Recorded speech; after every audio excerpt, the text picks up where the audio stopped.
All right, here we go. You got your guitar. Now what? It's got to be in tune. If your guitar is not in tune, it's going to sound really, really awful. There's something that makes it very easy these days for all new guitarists and even ones that have been playing forever. A little gizmo by a company called Snark, and I'm going to show you how to use that in a minute. But old school, what I had to do 50 years ago was tuning it up by ear, okay?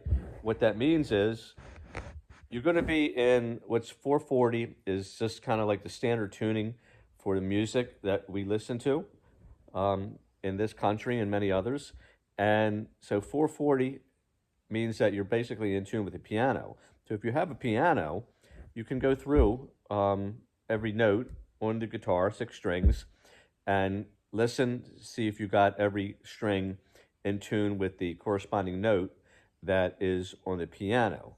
However, if you don't, you're going to start with your low E string, okay? And what you're going to do is, to tune the guitar, you're going to press A, which is the 5th fret on this E string, which is your top string. That A is going to be the same tone as your next string, A string right here, okay?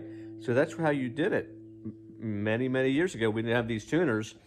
You'd hit that, and then you'd hit the A, and you'd hear, okay, sounds like it's in tune. And then you would go to the next string, and you would 5th fret. Again, this is a D, but then the next string, 3rd from the top, open, is also a D. So that note that you're pressing down on 5th fret, D, needs to sound exactly the same. So you know that you're going to be tuning that next string to the one that you're pressing down. When I press down on the 6th string here, the low E, I'm tuning the next string. So I'm going to adjust my tuning pegs to make sure that they sound exactly the same.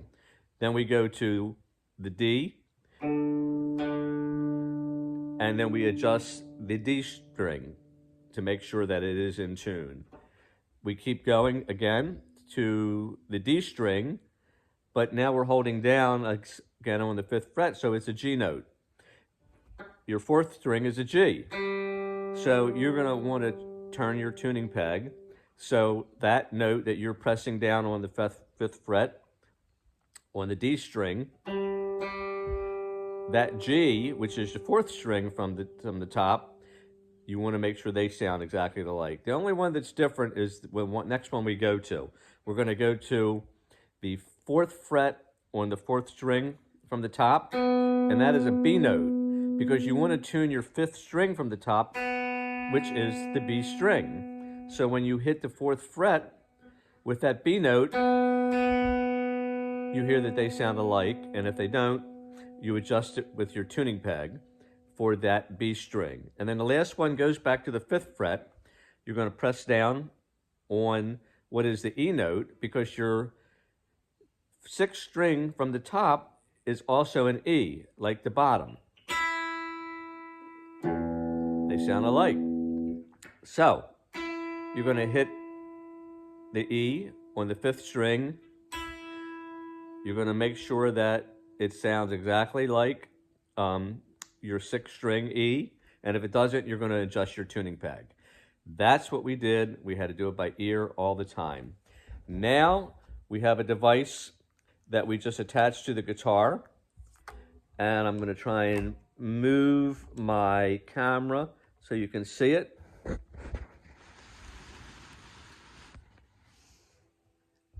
It sticks on the end of any guitar. You turn it on,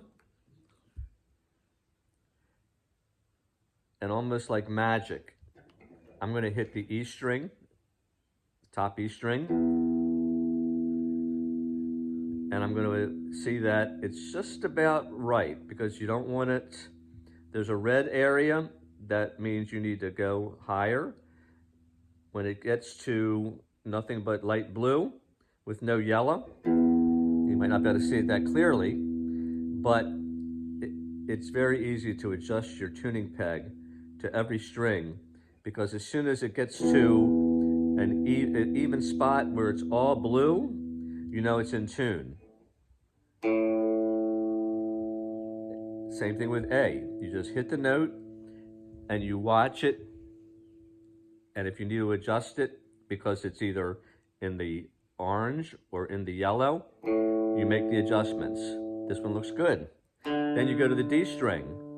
That one's in tune also. G string, that's in tune. Not getting much yellow coming. B is what's considered a little sharp.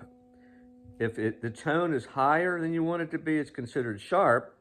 And if it's lower than you want it to be, it's considered flat, okay? And then we do the E. So simple. It's just the way to go. You got to be in tune. And I hope you enjoyed the lesson. We'll be back for more next time. Take care. Bye.